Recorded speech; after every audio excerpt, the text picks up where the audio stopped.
नमस्कार दोस्तों, मेरा नाम है डॉक्टर नवीन मिश्रा। मैं एक डेंटल सर्जन हूँ राजस्थान जयपुर से।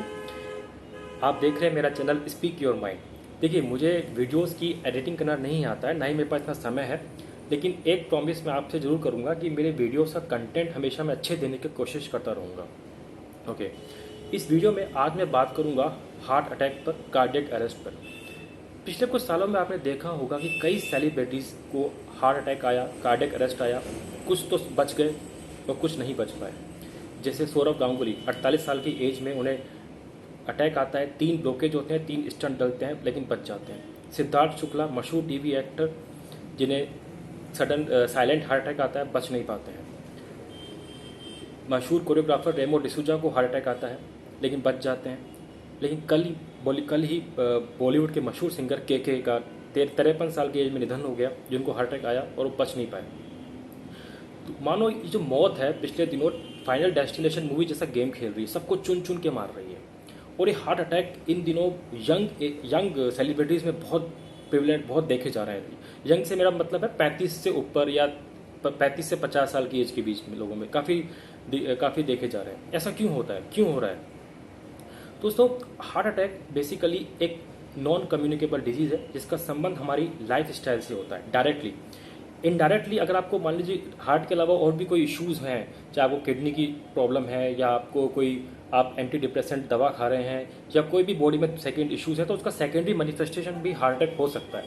बट डायरेक्टली इसका रिलेशन हमारी लाइफ स्टाइल से होता है, इसलिए हम इसको लाइफ स्टाइल रिलेटेड डिजीज़ भी इसको कहते हैं। इसको समझने के लिए एक कल्पना कीजिए, आपके घर में 2 कूलर हैं। एक कूलर में आप रोज़ बिसलपुर का पानी भर रहे हैं अच्छा वाला, और दूसरे में आप समुद्र का खारा पानी भर रहे हैं। आप खुद ही सोचिए कि 2 या 3 महीने बाद किस कूलर के पाइप में जल्दी ब्लॉकेज होगा। ऑब्वियसली जिसमें आप समुद्र का पानी भर रहे हैं उसमें, जिसमें बिसलपुर का पानी भर रहे हैं उसमें ब्लॉकेज उसमें भी होगा, बट उतना नहीं होगा।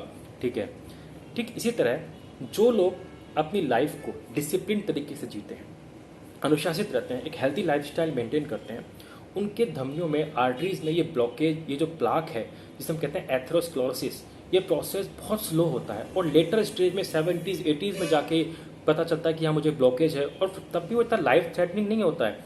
जान बच जाती है, स्टेंट डल जाता है, पेशेंट अपनी लाइफ को वापस कंटिन्यू कर पाता है। लेकिन जिन लोगों की लाइफ स्टाइल बहुत पुअर है, सेडेंट्री लाइफ स्टाइल जी रहे हैं, साथ में बुरे शौक पाल लिए हैं, स्मोकिंग करते हैं, अल्कोहल लेते हैं, बहुत ज़्यादा स्ट्रेस में रहते हैं, बिल्कुल भी एक्सरसाइज नहीं करते हैं, राइट, या फिर वो बहुत ही गलत डायरेक्शन में एक्सरसाइज करते हैं, सप्लीमेंट्स गलत ले रहे हैं बिना किसी न्यूट्रिशनिस्ट की सलाह से या कोई सुपरविजन में, तो उन लोगों में इस तरह के केसेस की जो प्रोसेस है ब्लॉकेज बनने का, वो जल्दी एस्केलेट होता है, जल्दी होना शुरू हो जाता है, और इसका जो परिणति होती है वो हार्ट अटैक, कार्डियक अरेस्ट के रूप में सामने आ जाती है। इस प्रोसेस को हम 3 स्टेज में समझते हैं।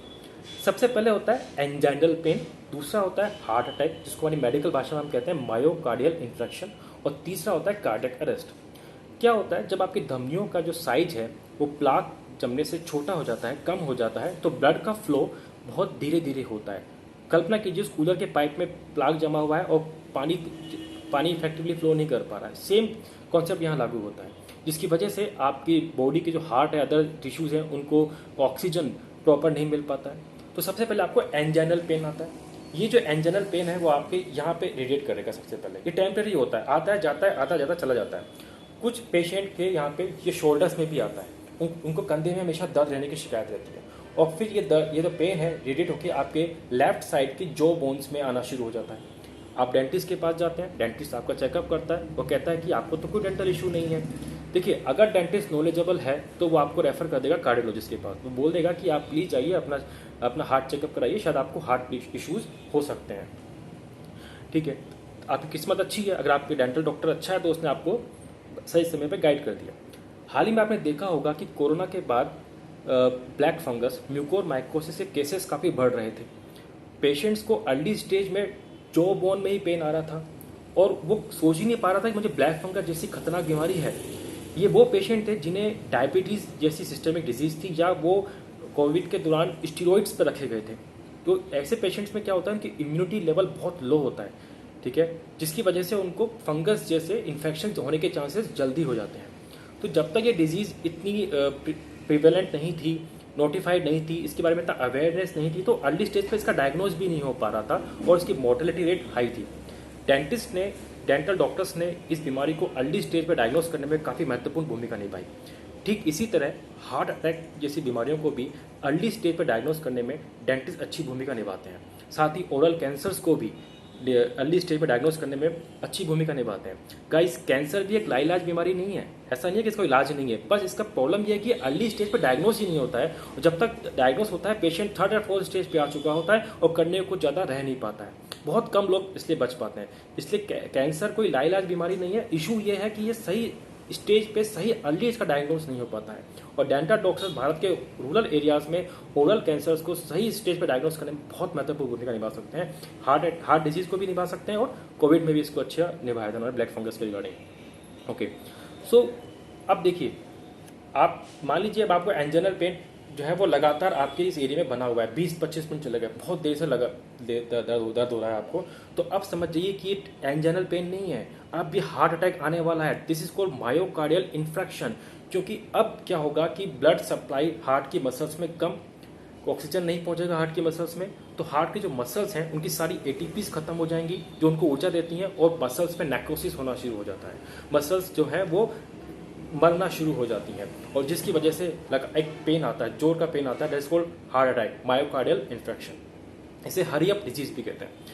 कई बार क्या होता है कि कई बार आपका हार्ट कोलैप्स कर जाता है, एकदम से अरेस्ट हो जाता है, तो जो ब्लड का फ्लो है पूरे शरीर में पंप नहीं हो पाता है, इसे कहते हैं हम कार्डियक अरेस्ट, आपका जो हार्ट है वो अरेस्ट हो गया।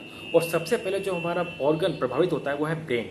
विदिन 4 to 5 मिनट हमारे ब्रेन की डेथ होना शुरू हो जाती है, that is called clinical death. आप लोगों ने देखा होगा लास्ट ईयर यूरो कप का एक मैच था, डेनमार्क का एक प्लेयर था, 29 साल उसकी मैच उम्र थी, उसको एक कॉर्नर मिला, वो जैसे ही फुटबॉल को किक करने वाला होता है वो सडन कोलैप्स होकर मैदान पे गिर जाता है, और इमरजेंसी टीम तुरंत मैदान में आती है, और मैदान में उसको CPR दिया जाता है, कार्डियो पल्मोनरी रिससिटेशन, इस तरह से दबा के, ठीक है, और उसकी जान बच जाती है।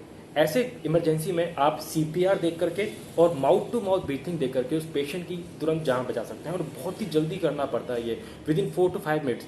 और विदिन 4 to 5 मिनट में क्या होता है, ब्रेन को ऑक्सीजन ना मिलने की वजह से ब्रेन डेथ होना शुरू हो जाती है, that is your clinical death. So guys, heart diseases जो है ये बेसिकली आपकी लाइफ स्टाइल से रिलेटेड है। अपनी लाइफ स्टाइल को अच्छे रखिए, हेल्दी लाइफ स्टाइल रखिए, राइट। आप पर डिपेंड करता है कि आपको अपने बॉडी के अंदर बिसरपुर का अच्छा पानी भरना है या समुद्र का खरा पानी भरना है, राइट, क्योंकि हमारे ब्लड में इम्प्योरिटीज तो हैं जो वो जमेंगी, ये तो आपको जिंदगी भर इसी कीमत चुकानी ही है। धमनियों में जो खून बह रहा है उसमें प्लाक जमेगा, ये तो उसकी कीमत आपको चुकानी ही पड़ेगी, ठीक है। लेकिन इस प्रोसेस को जल्दी करना या स्लो करना ये आपके हाथ में है, ठीक है। तो प्लीज़ अपनी लाइफ स्टाइल अच्छे से मेंटेन रखिए। Thank you so much guys, और अपना रेगुलर चेकअप करवाते रहिए। Have a good day.